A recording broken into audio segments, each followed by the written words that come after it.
Hi, this is Peter Schiff. It is Monday, April 13th, 2009. Well, a lot of people today are taking some comfort in the earnings coming out of the financial sector. Late last week, I think Friday, we had earnings from Wells Fargo that were better than expected. Today, Goldman Sachs is coming out with earnings. And, this is leading people to come to the conclusion that, hey, maybe the worst is behind us, the banking crisis is over, now that these financials are earning money. Nothing could be further from the truth. The solution to our economic problems is not financial sector earning more money. The financial sector is too big. Profits in the financial sector are going to have to shrink. They're going to have to shrink substantially.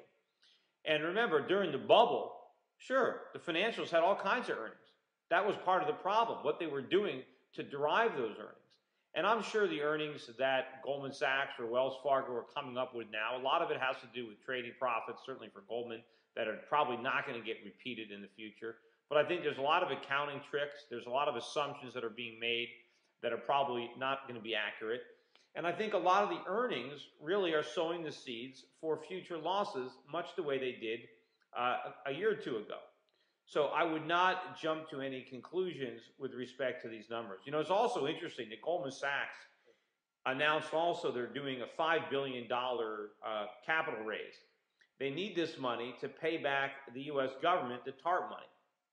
Now, the interesting thing, of course, is Goldman Sachs claims they don't need the TARP money. Well, if they didn't need the TARP money, why can't they just give it back? Why do they have to sell stock? Why do they have to raise $5 billion? Obviously, they must have needed some of the TARP money because they can't afford to pay it back without going to the public and raising more cash. But you'd certainly have to be a complete moron to buy any of this Goldman Sachs stock. The main reason that Goldman Sachs wants to pay back the TARP money is so they can pay the executives and the employees bigger bonuses and higher salaries. That doesn't sound like a great reason for an investor to buy the shares, just so the money can be flushed away in bonuses. Remember, all these Wall Street firms are doing is transferring wealth from the owners of the company to themselves. The dividends that people who buy these common shares, the dividends are going to be practically non-existent, if not completely non-existent. All the profits are going to be sucked up by the employees of these companies. So there's much better places for your money. There's absolutely no reason to buy. Now, of course, the shares are about the same price as they were when Warren Buffett bought Goldman Sachs. But don't be confused, because when Warren Buffett bought, he got a coupon. He bought preferred stock, I think, with a 10% coupon. Now they're asking people to buy common stock with no coupon. So stay away from it. And of course, remember, Goldman Sachs shares have doubled off their lows.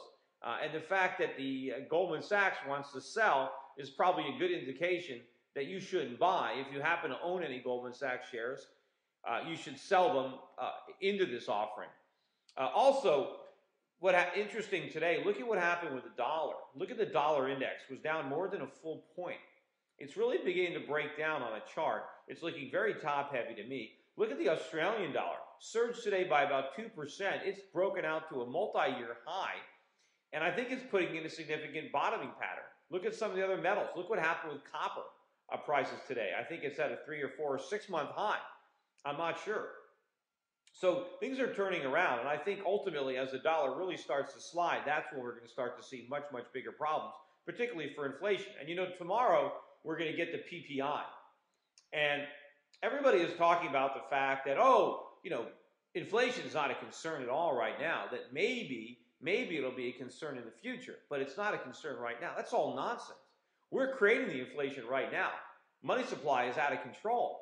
The fact that there's a lag between the creation of money and the effect on prices doesn't mean you don't have to worry about it until the prices start to rise, right? That's like saying I'm smoking cigarettes. I don't have to worry about cigarette smoking because I haven't gotten lung cancer yet. Obviously, by the time you get lung cancer, it's too late. You can't take back all the cigarettes you smoke.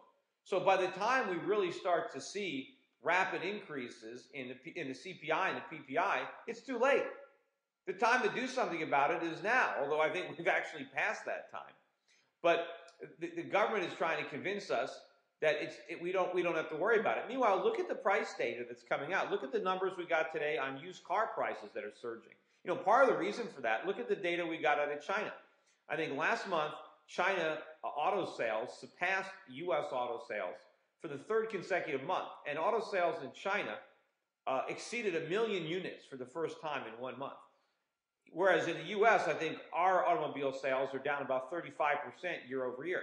Meanwhile, the Chinese are buying more and more cars. That's going to put more upward pressure on the raw materials necessary to make those cars. And I think that's going to continue to put upward pressure on used cars here in the United States, because obviously more of our used cars can be exported into the strengthening Chinese market. So we'll see what the media says tomorrow when the PPI comes out. Most likely it won't cause them much concern. But again, you can't wait until prices rise to be worried about inflation. You have to be worried about inflation when the money supply is growing. Now, also, I think the last time I was on this blog, I mentioned that I was going to be appearing on ABC News on Sunday, both Good Morning America and the ABC Nightly News. Both of those segments were canceled. Hopefully, they will be on next weekend. I think on either Saturday or Sunday. I'm not sure. I'll try to keep you posted. But apparently, there was some breaking economic news that was of vital importance to the country, that ABC really had to run with this breaking story. In fact, on Good Morning America, this breaking news story, I think, consumed 50% of the show. I think 30 minutes of the 60-minute program was specifically focused on this vital, breaking, important national news. And what that news was, the news that was so important that they had to preempt my interview, was, of course, that Barack Obama announced that the new first dog would be I can't even remember the name of it, a Portuguese water dog.